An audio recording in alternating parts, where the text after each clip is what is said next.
ग्रीष्म ऋतु रे घर तो गरम हो जाए।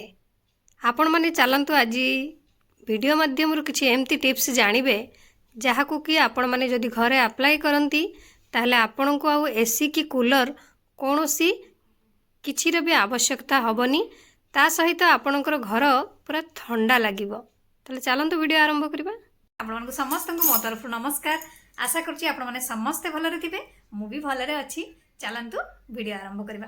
किंतु वीडियो आरंभ करबा पूर्वरु जदि आपण मानक भितरु केही जदि आज मो चैनल ले नुआ थांती ताहले प्लीज प्रथम चैनल टी को सब्सक्राइब कर दियंतु, पाखरे थिबा बेल आइकन को क्लिक करंतु, जहाँ फल मो नुआ नुआ वीडियो नोटिफिकेशन आपण मानक पाखरे खूब शीघ्र पहुंची जिवो आ आपण माने मते टिके सपोर्ट करि परिबे आगु को जिबा पई। आपण केमती एसी कूलर बिना आपणकर रूम को ठंडा रखि परिबे से विषय रे चलंतु जानिबा, जहाँ आपणक विद्युत व्यवहार को ह्रास भी करि परिबो।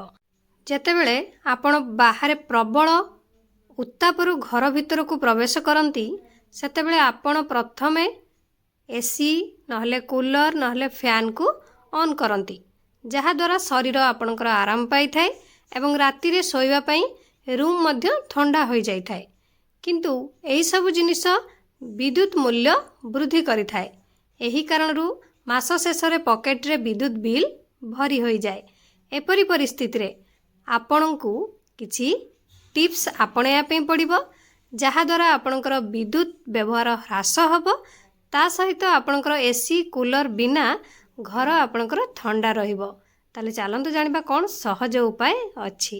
फास्ट रे आपणक घरर झरका मानकरे सब मोटा मोटा परदा टांगंतु, जहाँ को ओदा करिकी टांगंतु। सेकेंड रे घरे क्रॉस वेंटिलेशन अत्यंत गुरुत्वपूर्ण। एपरिकी एहा सहित घरटी आपणकर बहुत ठंडा रही थाए, फल ताजा पवन मध्य भीतर को आसी थाए। तेणु यह एक सरल एवं प्राकृतिक पद्धति। तेणु घरे क्रॉस वेंटिलेशन अत्यंत रखंतु। थर्ड रे घर को गरम रु रक्षा करिबा पई आपण घर भितर किछि उद्भिद रखि परिबे। एहा मध्य घर को ठंडा रखि थाए। गरम रु मुक्ति पाइबा पई एहा एक प्राकृतिक उपाय। ता सहित स्वास्थ्य पई मध्य ये भल अटे। नेक्स्ट नहले आपण माने जतेबेले टेबल फैन दउचंती बा स्टैंड फैन दउचंती ता सामना रे किछि आपण माने गोटे पात्र रे बरफ क्यूब भर्ती करी रखि दियंतु। फैन सामना रे, टेबल फैन सामना रे देखिबे आपणकर कोठरीटी जोटा कि रूमटी ठंडा होई जिवो। आशा करछि आपण मानक वीडियो टी भल लागिथिबो। मु ताले रहूची, पुणे देखाबो नेक्स्ट वीडियो रे। किंतु आपण माने please like comment share subscribe करिया पे भूलिबेनी। मते ताले विदाई दियंतु। नमस्कार।